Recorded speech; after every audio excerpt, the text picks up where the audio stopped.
What's up, guys?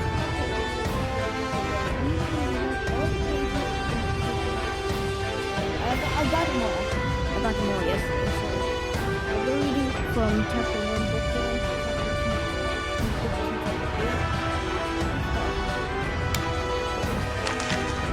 So chapter 1, the house. I was tasked to investigate reports of a missing child named Georgie. As I arrived at the Piggy's household for any leads, I began to notice things were off. It was unusually quiet and quaint. A breeze of unease shrouded me as I stepped out of my vehicle. Without a moment to react, I blacked out and woke up in the bedroom of the house with a beaming headache. Someone had knocked me out and brought me here. But why? If they wanted to get rid of me, why didn't they finish the job? While attempting to piece things together, I encountered a strange, crazed pig with different eyes and finger for harm.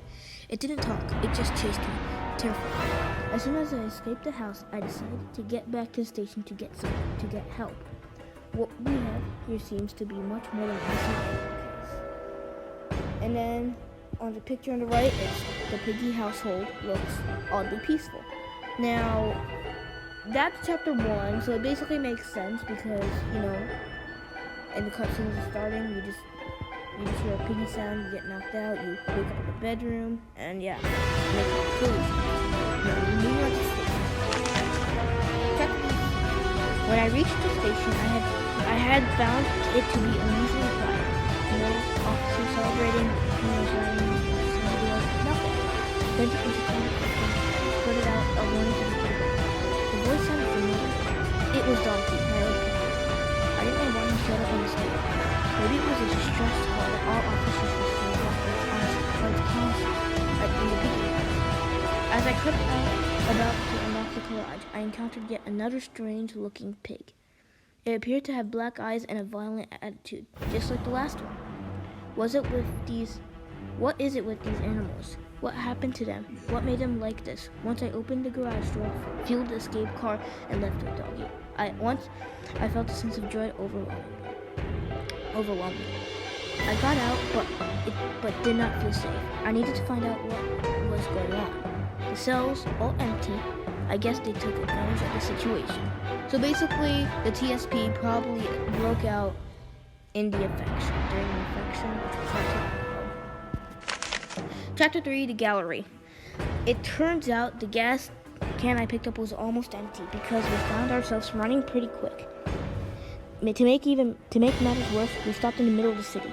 A couple of the infected, as Doggy calls them, surrounded our car. We rushed to the nearby building, the gallery. I haven't been here since we started investigating a reported robbery last month.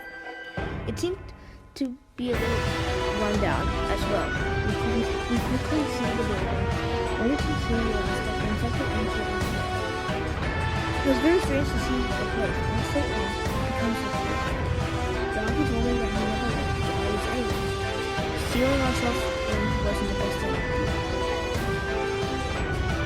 So basically, the escape door,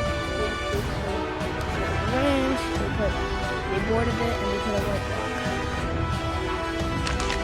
Chapter 4. Doggy and I had been safe and sound in this forest for weeks now.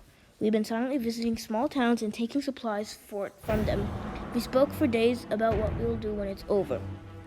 Doggy said he'd like to travel south someday and visit some old monuments and ruins. I don't know what I'd do. I couldn't get my mind off of the world's state. One night, I woke up to discover a broken and empty potion and a missing friend.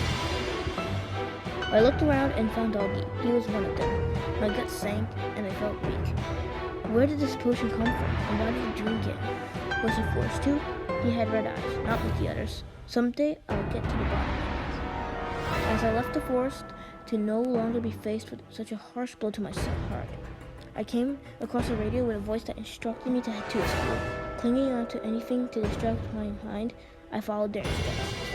Others had the idea to stay too. It looks like it worked out the same way as it did for us. Chapter 5, School. Still recovering from the loss of Doggy, I felt out to touch of reality, like it was a blur just floating through time. However, I pressed on. The radio I found in the forest instructed me to help them out and find their friends back in the school. Maybe if I couldn't see my friend, I could help them save theirs. That's when I met Bunny, a sharpshooter bunny on an iPad. She had barricaded herself in a school civilization after a failed surprise. She was very kind, not to mention fast. My enthusiasm inspired me to reach from the critical herself. As we headed to the sewers to meet up with the mysterious radio voice, my head started burning. I did not feel too well at all.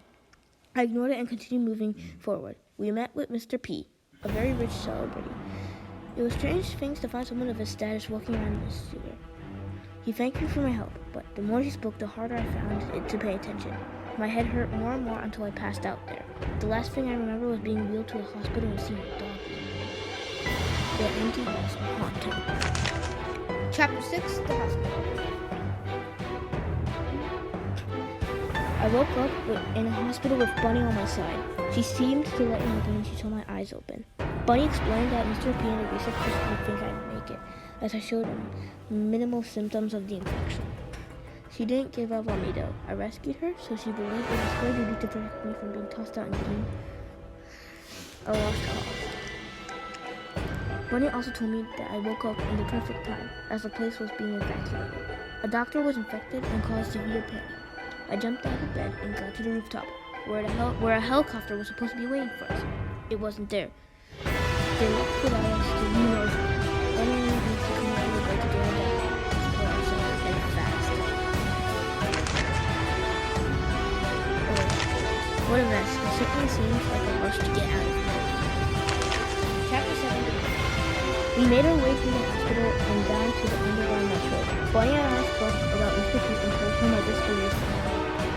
I could not understand why he would not wait a moment to end us. She explained that lately he become more and more disillusioned and search for a cure. Upon finally researching the metro, I started to work on repairs for the tram.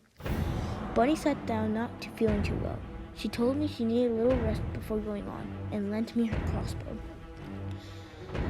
When the repairs were ready, she told me that she was infected.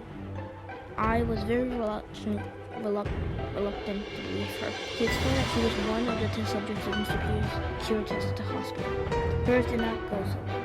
I told her that we would find a cure and she wouldn't hold on long enough to find it. Bunny didn't want to go on as she feared putting me in danger. I got on the tram, looking back at her as she stayed behind to fight off any infected that may still be there. My heart hurt and my fist clenched. I was going to find Mr. P. Chapter 8, The Carnival. I arrived at Mr. P's carnival to search for any leads on where he may be. Unfortunately, there was not much to be found besides an infected fox trapped in the cage. I shivered at the thoughts of how he could possibly end up. I met two survivors there, Zizi and Pony. Zizi was a cunning, skilled fencer, and Pony was a clumsy yet completely. They were kind enough to allow me to join. They told me they were on a supply line, but found me on the way and trusted me enough. As I was led back to their safe house, they spoke a lot about untrustworthy people and how I should watch out. It seemed like that this whole situation really brought out the worst in some. You will be missed, Bunny. A beautiful sight in an ugly time. Chapter 9, The City. 3 more chapters to go, guys. We arrived at the city, a rundown mess. They set up their safe house in the hotel, as it had plenty of bed and supplies.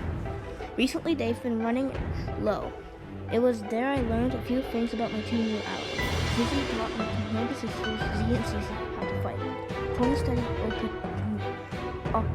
optometry like his father. I told him my story and how I was searching for Mr. P. Saying his name struck something in me, a negative emotion that burned inside my gut. As we spoke, we discovered a mysterious figure watching us. It didn't seem to be an infected. It ran away when we noticed it. Zizi and I ran out. With all the traffic, it looks like it must have been faster to just run. Chapter 10, The Mall. We chased the figure to the mall, only to discover it was Georgie, the missing child. He had a deep fear in his eyes when we found him in his real form. Coupled with an awful stench, I asked him why he went missing. He told me about his family. They visited a hospital and came back to his so he ran off to find his family and hoped he could keep him. Unfortunately, same way his family did by the time he died. So he hid himself. This poor world took his family away from me. I cannot imagine what that must feel like. So he brought me back to the safe house. It was there when I left the safe house. Zizzy's sisters, Mimi and Giraffe. Mimi was a smart engineer. She knew her way around the technology quite well. Giraffe was a tough guy with strong passions for nature and ecology. He loved plants. The meeting was short-lived. However, as Mimi has managed to find a working helicopter signal at a nearby military base, Pony informed us of dreams. We left Georgie in the care of others as Pony, Zizzy, and I journeyed to the outpost. Georgie's hideout. I'm impressed with his survival skills. Chapter 11. Outpost. The outpost was swarming with infected soldiers. The three of us opened and sealed doors of the plant, where Mr. P presumably flew to. As I prepared to enter, Georgie showed up. He snuck out of the safe place and followed us. I was not pleased to see him at all, because he could have been easily harmed. It was a relief to see him unscathed, though. I can't say I was surprised after finding out how well he managed to sell him. He wanted to see Mr. P, the one responsible for making his family happy. I requested he would be in a he would remain close and not have any more trouble. Georgie and I entered the car, leaving Sissy and Pony to fend off the soldiers. It was there that we found Mr. P speaking strangely. He seemed to lower deep regret for his actions and could not seem to cope with them. When he realized we were there, he believed we were nothing but words during his time to action. Mr. P was unable to come to reality and ran off. We followed him for a final confrontation. Looks like whatever plans they had, they abandoned. I think. Last chapter. Chapter 12. The Plant. Mr. P's delusional thoughts grew wilder as he began to attack us in an attempt to get us to leave him alone. We persisted in trying to get his attention, but he would not listen. He was in a world of his own, blinded by his own remorse. It was not long before I too began to suffer from unwanted thoughts. I cycled through my own memories, being attacked by the past. I was searching for something, anything, to get me back to the real world. That was until I found a photo of Mrs. P's wife. I showed it to him, and that was when it all came back to him. He finally came to terms with his actions, seeing us no longer as regretful memories. He told us his story. He did everything he could to save his wife, who was suffering from an sickness. It caused the world to burn in the process. Nothing hurt him more in this world than himself, and he was afraid of his actions. He became more and more desperate for solutions, sacrificing those closest to him in the process. Georgie was upset and wanted revenge, but I convinced him not to do anything to him. If he harmed Mr. P, he would not be any better than Mr. P. He was too blinded by his emotions to realize what he was doing. And if Georgie went through it with it, he too would have suffered just like him. We soon left the plant, leaving Mr. P, Zizzy, and Pony, leaving behind Mr. P. Zizzy and Pony greeted us with great joy. With the search of Mr. P finally over, we were unsure what to do. We all stopped to take a moment to think. Then Georgie's face lit up as he came up with an idea. What if we looked for a cure? Maybe it wasn't such a ridiculous idea. We live in a real world full of all sorts of people, so perhaps it wouldn't be too far-fetched to come across something working on something that could help us out. There's only one way to find out. And then the picture, I couldn't imagine working near something like this all day, or in a facility like this. Okay, so guys, that is the first book, which came out I think at least a month ago. If you guys enjoyed it, don't forget to give it a big thumbs up, and we'll see you next time. Bye.